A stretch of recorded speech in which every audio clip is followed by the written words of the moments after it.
Hello everyone, this is CS Vikram Sirohi and welcome to Affordable Classes. Guys CSCT के अंदर current affairs के अंदर अपना chapter कर रहे थे। कौन सा? चैप्टर नंबर 4 जो कि था लीगल अफेयर्स।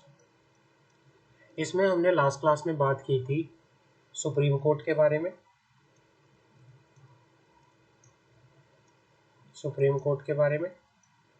हाई कोर्ट के बारे में, NCLT के बारे में, NCLAT के बारे में, सेंट्रल एडमिनिस्ट्रेटिव काउंसिल के बारे में। इन सब चीज़ों के बारे में हमने बात की थी। आज का हमारा टॉपिक की जो स्टार्टिंग होती है वो होती है ICSI। ICSI क्या है? ICSI एक रिकॉग्नाइज्ड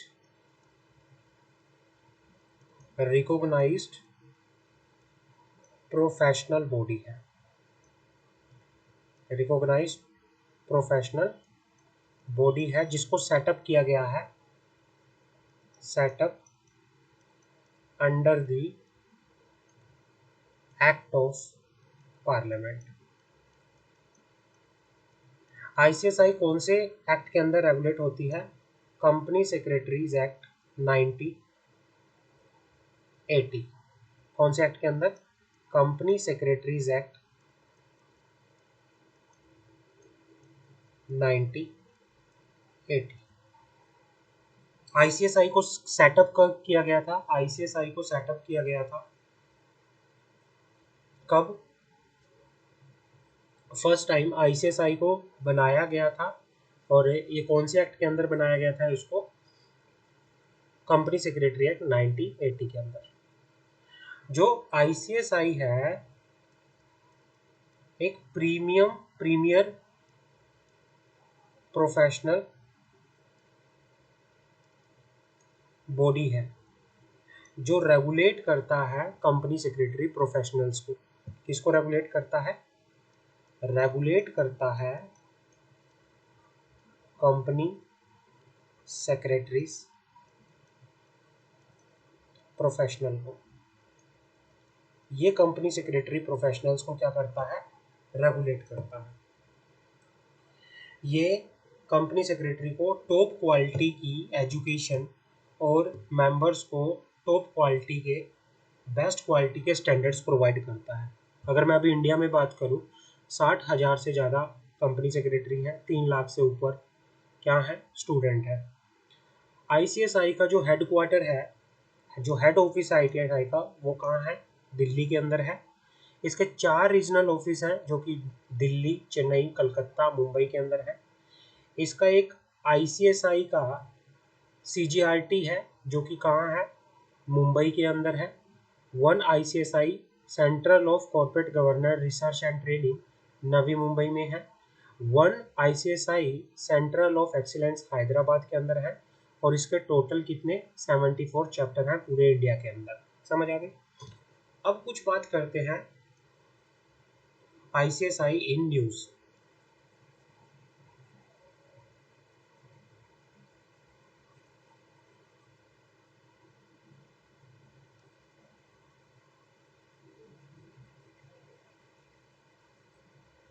सबसे पहले बात करते हैं company secretary amendment regulation 2020।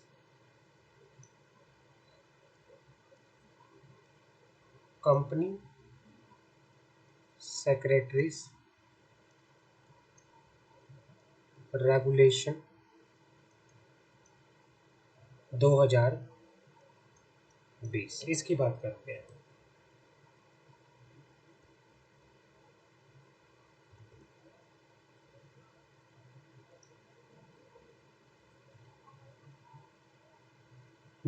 The gazetted notification on company secretary amendment regulation 2020, ये कब आई थी? ये कब नोटिफाई हुई थी? ये डेट बहुत याद कर लेना। नोटिफाई हुई थी ये 3 फरवरी 2020 के अंदर। इसमें क्या किया गया था? इसके अंदर एज पर दिस नोटिफिकेशन इसमें CS फाउंडेशन प्रोग्राम को क्या कर दिया गया था? डिसकंटिन्यू कर दिया गया था। इसमें CS फाउंडेशन प्रोग्राम को डिसकंटिन्यू कर दिया गया था एंड इंट्रोड्यूस किया था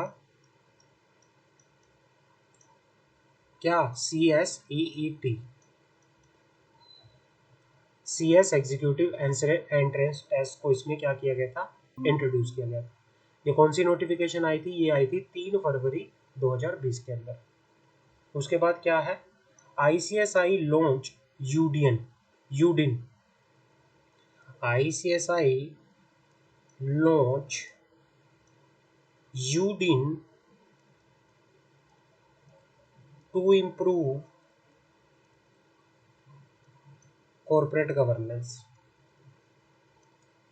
corporate governance ICSI improve UDIN ICSI launch to improve UDIN। UDIN का मतलब होता है, UDIN की फुल फॉर्म लिखो, UDIN की फुल फॉर्म होती है unique document identification number, unique document identification number. ICSI ने इनिशिएटिव लिया था in the form of unique document identification number. It is an attempt to pursue high sense of self-governance and strengthen the practicing side of company secretary। इसका purpose क्या था, इसका purpose था height देना, height करना, height and sense of self governance, height करना, high sense of self governance and strength करना the practising side of company secretary, company secretary की प्रैक्टिसिंग साइड को स्ट्रेंथ करना, मजबूत करना।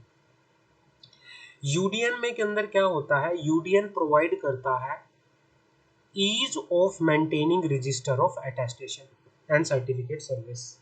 जो UDIN है, ये एक सिस्टम है जहां पर जितने भी कंपनी सेक्रेटरी क्या कर रहे हैं, अटेस्टेशन कर रहे हैं, सिग्नेचर कर रहे हैं, उन सब की डिटेल UDIN के अंदर क्या होती है, रजिस्टर हो जाती है।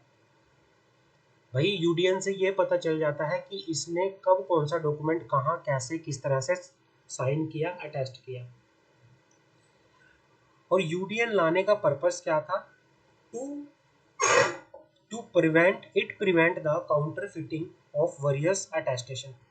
भाई कोई डुप्लीकेसी ऑफ सिग्नेचर ना हो, कोई डुप्लीकेट सिग्नेचर ना करें। भाई जिस पर्सन ने सिग्नेचर किया है एक्चुअल में क्या वो वही पर्सन है या नहीं है, इस चीज को इंश्योर करने के लिए UDIN लॉन्च किया गया था। अंडर द मैकेनिज्म क्या होता है, कोई भी पर्सन, कोई भी प्रैक्टिसिंग कंपनी सेक्रेटरी, कोई भी practising company secretary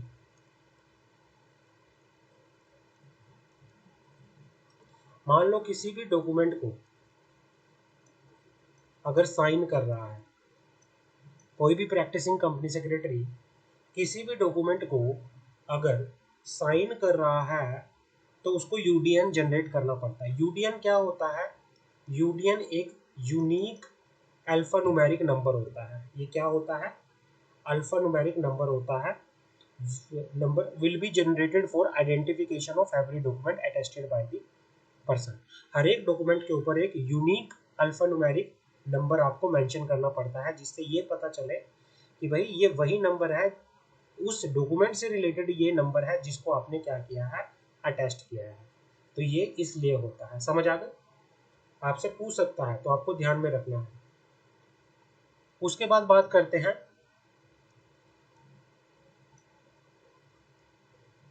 celebrating of 51st foundation day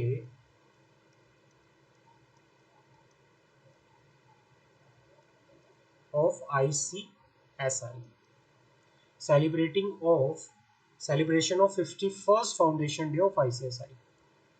ICSI का 51st फाउंडेशन डे कब सेलिब्रेट किया गया था, आपको ध्यान रखना है 4 अक्टूबर 2019 में। और ये कहाँ मनाया गया था, कहाँ सेलिब्रेशन किया गया था? विज्ञान भवन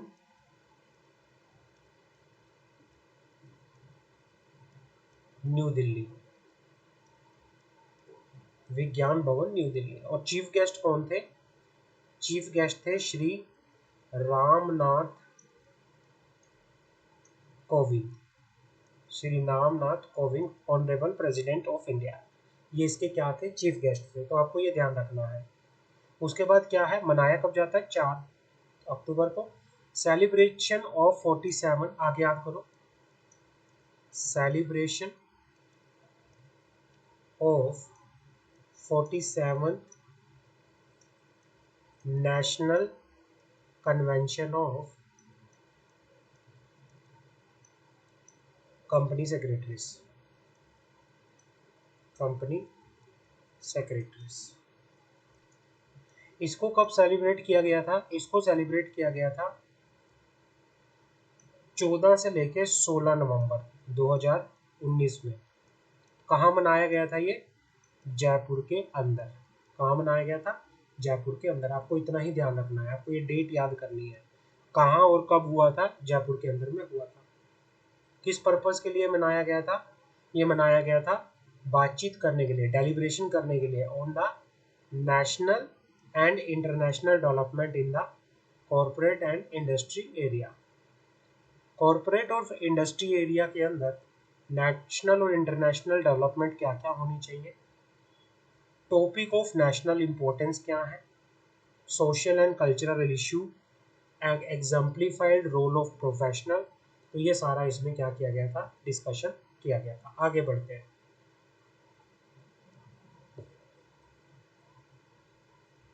अब आता है करंट अपडेट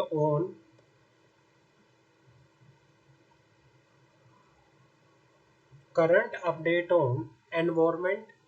किस पे? Environment, biodiversity,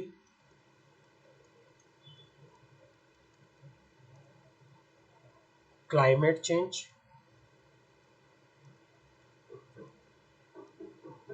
and sustainable development.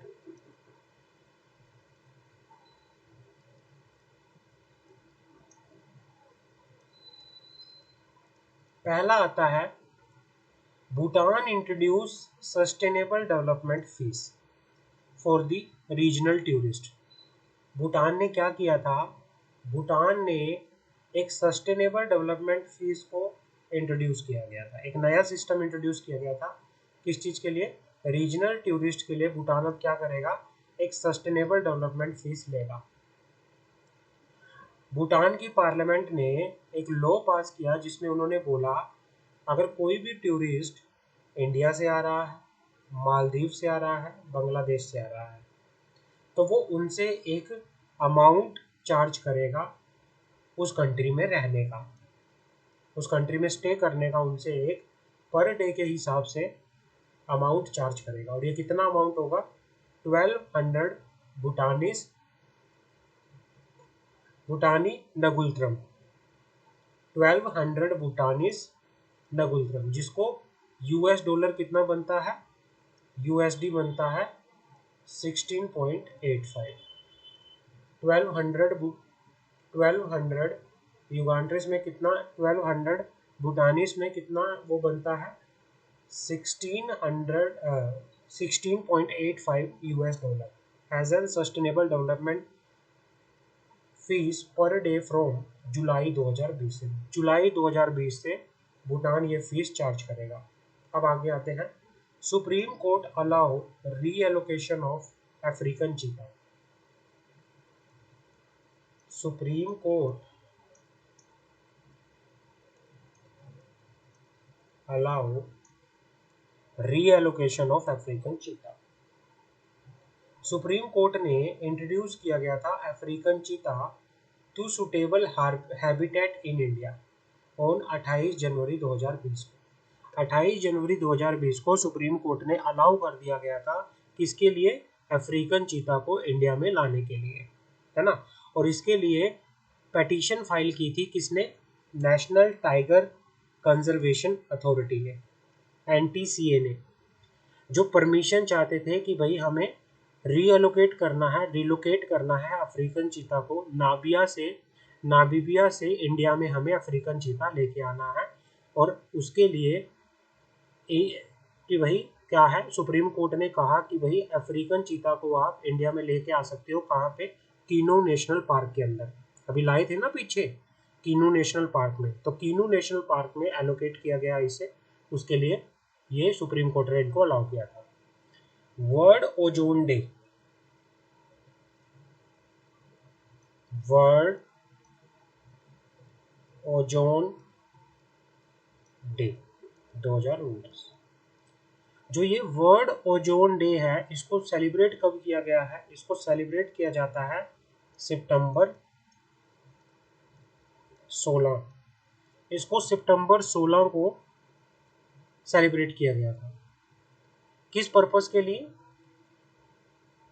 World ozone day is also known as international day of the preservation of ozone layer. Ozone परत को प्रिजर्व करने के लिए इंटरनेशनल डे मनाया जाता है, वर्ल्ड ओजोन डे। इसको सेलिब्रेट किया गया था सितंबर 16 को, to commemorate the signing of Montreal Protocol on the substance that deplete the ozone layer. The Montreal Protocol sign, ये जो मॉन्ट्रियल प्रोटोकॉल था, इसको साइन किया गया था 1987 के अंदर। आप इतना याद करो, दैट्स गुड। आगे बढ़ते हैं। स्वच्छता ही सेवा 2019।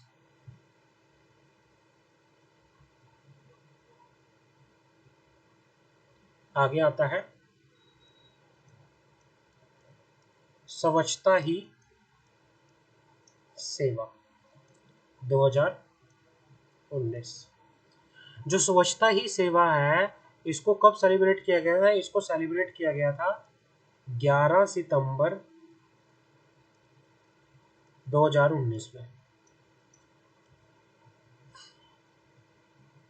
इसमें क्या था? इसमें plastic waste awareness and management से रिलेटेड था ये। और इसको किस ओकेशन पे मनाया गया था? इसको मनाया गया था, Swachhata Hi Seva is a massive national wide awareness and modernization campaign था ऑन स्वच्छता को लेके। ये एक पूरे देश में क्या बनाया गया था? स्वच्छता ही सेवा का एक पूरा कैंपेन चलाया गया था। Swachhata Hi Seva 2019 campaign was organise from सितंबर 11 से अक्टूबर 2। इसको सितंबर 11 से अक्टूबर 2 तक चलाया गया था। Prime minister has set a goal to making India ODF by the October 2 the 150 birth anniversary of Mahatma Gandhi under the Swachh Bharat mission. स्वच्छ भारत मिशन के तहत 150वीं पुण्यतिथि पे, जब बर्थ एनिवर्सरी हमारी हुई थी किसकी? महात्मा गांधी जी की, उसको क्या करने के लिए, टारगेट करने के लिए कि हमें इंडिया को क्या करना है? सोच मुक्त बनाना है। तो उसी लिए सोच मुक्त बनाने के लिए, ODF बनाने के लिए ये कैंपेन चलाया गया था। और ये कहाँ से, कब से चलाया गया था? ये 11 सितंबर से लेकर 2 अक्टूबर तक चलाया गया था। समझ आ गए? उसके बाद आ जाओ ban on single use plastic. Ban on single use plastic. India has impose 2 अक्टूबर को, अक्टूबर 2 2019 में इंडिया ने 150वीं birth anniversary of Mahatma Gandhi, यहाँ पे क्या किया था? बैन कर दिया गया था। किसके ऊपर? सिंगल यूज ऑफ प्लास्टिक के ऊपर।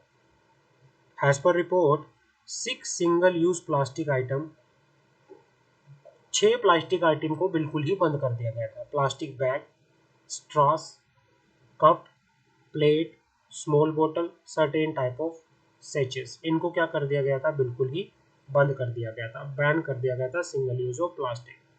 आपको ये ध्यान रखना है। ये काट दो, या कुछ नहीं है। आगे बढ़ते हैं।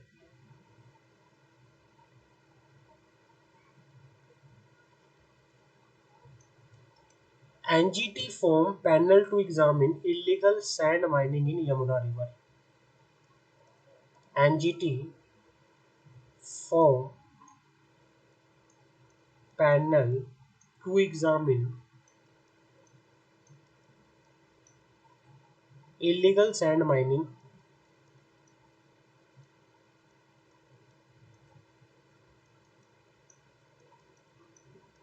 इन यमुना रिवर।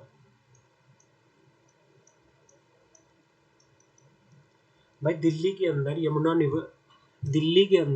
यमुना नदी के अंदर लोग इलीगल तरीके से वहां से रेत निकाल रहे थे, जिसके रिगार्डिंग नेशनल ग्रीन ट्रिब्यूनल के जो वो थे चेयरपर्सन थे, उन्होंने क्या किया था, पेटिशन डाली थी।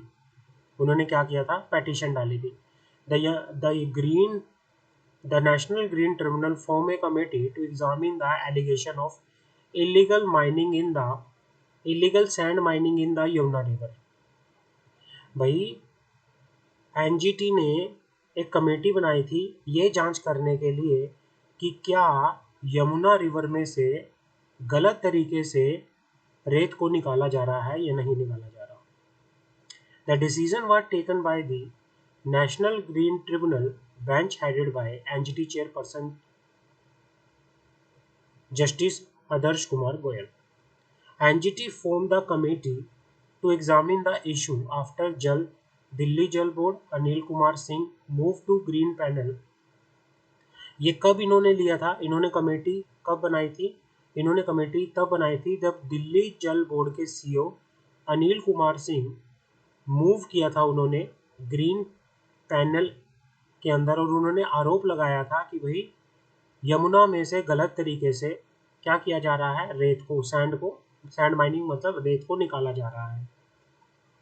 The NGT bench direct Delhi is district magistrate, Delhi pollution control committee, central pollution control board to look into the issue and take appropriate action in accordance with the law. The Delhi Pollution Control Committee will be nodal agency for the coordination and compliance with the task। तो ये सारे ध्यान में रखा गया था। अब आता है basic meeting on climate change. Basic meeting on climate change.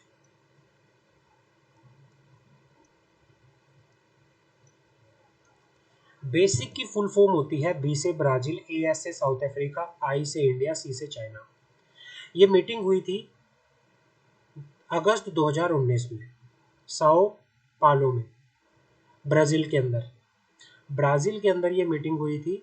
इसके अंदर इन्होंने क्या किया गया था, इसके अंदर इन्होंने क्लाइमेट चेंज से रिलेटेड, क्लाइमेट चेंज जो हो रही है, क्लाइमेट चेंज की वजह से जो हमारे एनवायरनमेंट पर अफेक्ट आ रहा है, इसके बारे में इन्होंने क्या किया था, डिस्कशन किया था। ये ज़्यादा कुछ नहीं है तो इसको आप छोड़ दीजिए, आगे बढ़ते हैं। Launch of state rooftop solar attractiveness index. Government ने सरल योजना लागू की थी। गवर्नमेंट ने क्या किया था, लॉन्च किया था क्या, state rooftop solar attractiveness index, सरल।